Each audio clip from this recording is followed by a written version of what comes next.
Hello बच्चों, beautiful good morning everyone. My name is Mrs Annie Smith, Lalbagh girls inter college, class 9, subject home science. बच्चों, हम आपको second chapter लेके चल रहे थे, गृह व्यवस्था यानी होम मैनेजमेंट। तो इसमें मैंने आपको उस गृह व्यवस्था की परिभाषाएं, गृह व्यवस्था का अर्थ, गृह व्यवस्था की अवधारणाएं और उसकी प्रक्रिया क्या है गृह व्यवस्था की, और गृह व्यवस्था के उद्देश्य क्या हैं। तो हमने 5 उद्देश्य पढ़े थे। और आज हम आपके सामने लेकर के आए हैं गृह व्यवस्था की आवश्यकताएं कौन कौन सी हैं। बच्चों, ये हम जानते हैं, जब हमारा घर बड़ा साफ सुथरा और सुव्यवस्थित हर चीज़ रहती है तो हमें बड़ा शांति का और मतलब स्वर्ग का जैसे अनुभव होता है, जहाँ हम कहीं बड़े सुकून महसूस करते हैं।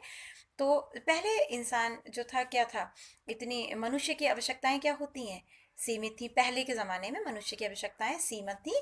सभ्यता तथा संस्कृति के विकास के साथ साथ आवश्यकताएं भी बढ़ती गई। जैसे जैसे हमारी संस्कृति बढ़ती गई, जैसे जैसे हम विकास करते गए, वैसे क्या हुआ, हमारी इच्छाएं भी बढ़ती चली गई।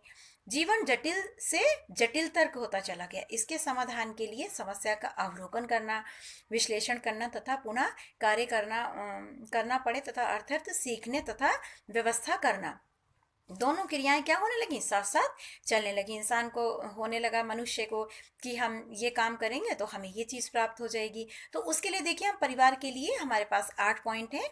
तो हम देखते हैं, प्रत्येक परिवार को अपने साधनों से अपने परिवार की व्यवस्था व्यवस्था की आवश्यकता होती है। पारिवारिक जीवन के सभी पक्षों पर व्यवस्था का प्रभाव पड़ता है।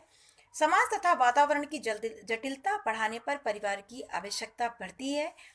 परिवार के अनुभवों द्वारा बच्चे परिवार की व्यवस्था का ज्ञान प्राप्त करते हैं। व्यवस्था पारिवारिक लक्ष्यों की पूर्ति का साधन है। पारिवारिक जीवन के अनुसार परिवार के लक्ष्य परिवर्तित होते रहते हैं। मतलब ये है कि पारिवारिक जीवन के अनुसार हर सदस्य का अपना अपना एक लक्ष्य होता है, और साथ साथ जैसे वो बढ़ते चले जाते हैं वैसे उनके लक्ष्य में परिवर्तन होता रहता है। पारिवारिक जीवन में परिवार का नेतृत्व परिवार का मुखिया ही संभालता है। बाकी अन्य सदस्यों की व्यवस्था संबंधी ज्ञान तथा अन्य गुणों के विषय में पता ही नहीं होता है। और लास्ट पॉइंट है हमारा, घर की व्यवस्था शिक्षा के प्रसार तथा प्रयासों के द्वारा उन्नत की जा सकती है। मतलब घर की व्यवस्था, अगर हम शिक्षा हमारे पास होगी और उसके लिए हम प्रयास करेंगे तो हमारे जितने भी घर के कार्य हैं वो उन्नति होती चली जाएगी, की जा सकती है। तो बच्चों, ये 8 पॉइंट हैं। आई होप कि आप लोग को समझ में आ गए होंगे।